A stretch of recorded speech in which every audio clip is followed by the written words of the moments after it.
Hi, this is Tom Muro with World Class Coaching and another in our series of animated drills. Today I have a couple of warm-up activities for you. These are activities I've started doing with my own teams because they give you a lot of repetition in a short period of time and gets the players moving, gets them some good first touch, passing, moving, thinking, all combined.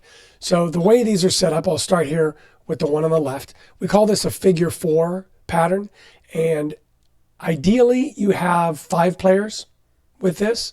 So you'd have another player here in line. You could do it with 6 players, but ideally 5, because that just kind of keeps everybody moving the whole time. So if it's possible for you to make groups of 5 with your team, that's what I would suggest. So the way the pattern works is the first pass goes across. Second pass goes out to the outside player on the left side of that player that received it, and then this player passes across. So there's our figure 4. Then the final pass, and I should say as well, every time we're passing, we're following our pass.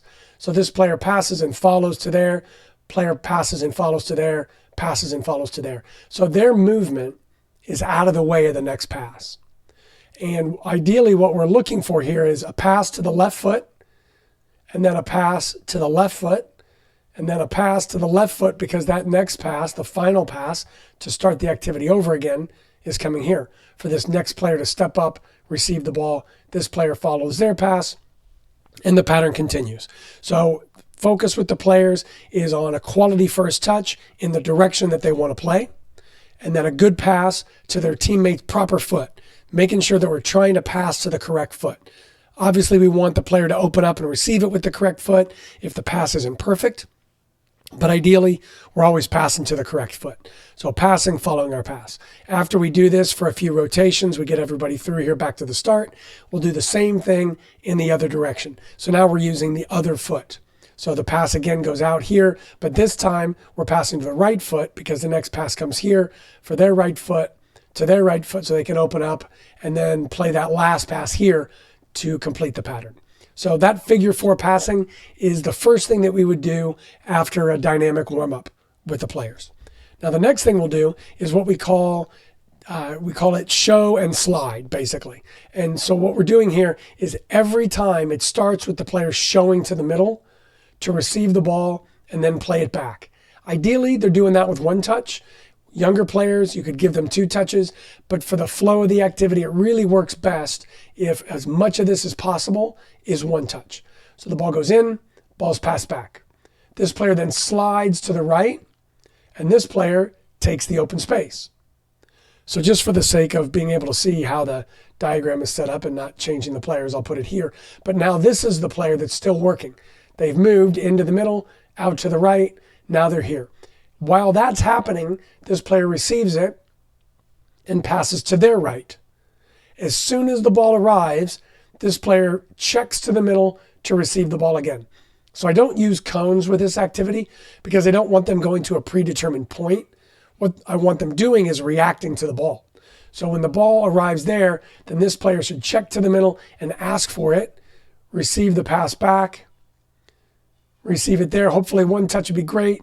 Pass there, then this player again sliding to the right, player filling the empty space.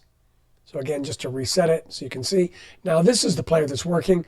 While that movement was happening, the ball's being passed here. We continue to do this until this player that's working works their way back to the start. When they've done that, now a new player goes into that working position, and then they check to the middle, slide to the outside, check to the middle, slide to the outside, with the emphasis on quick movements, quality first touch if they're going to take 2, or quality 1-touch passes if they're making that 1-touch pass. Even with advanced players going so far as to make sure they're passing to the correct foot so that their teammate can easily open up and play that next pass. Once the players have done this and are comfortable with it, we do the same thing, but like before over here, now we change it and we do it in the other direction. So now when we check in, we're sliding left, passing left, doing it until the players get comfortable doing that. Over the course of a couple of practices, we got to the point where they were comfortable right side and left side. The final variation of this is to have the ball start there as before, but now this player, when they check to the middle and they receive the pass, now they can go out either way. So these two players don't know where they're going. So they could receive the pass, play it back, and slide to the left. In which case, this player needs to slide there, and the ball needs to be passed there. But this player from the middle could make the opposite decision and go there. So nobody knows where this player is going apart from this player. So now we've got a realistic situation where everybody's reacting to movements and passes, just like we'll do in the game. And in this case, since the player is not going to get back to a predetermined starting point, we just do it for a set amount of time. Whether it be 30 seconds to a minute is usually all you need to do of this to really get the players moving quickly and sharply and really thinking about what it is that they're doing. So once we've gone through that, then we'll get into some other activities to finish our warm-up. It could be things like a shooting activity. It could be a possession-based activity, either in very small groups. Oftentimes when I've got these groups of 5 like this, we'll go into a 4v1. Or if we've got groups of 4 like this, we'll go 3v1, just depending on kind of where we are, number of players we've got on the day. Maybe we go into a big group warm-up as well. But this is, a couple of good activities to really get the players moving, getting a good first touch, making quality passes. So give that a try with your teams and see how it goes.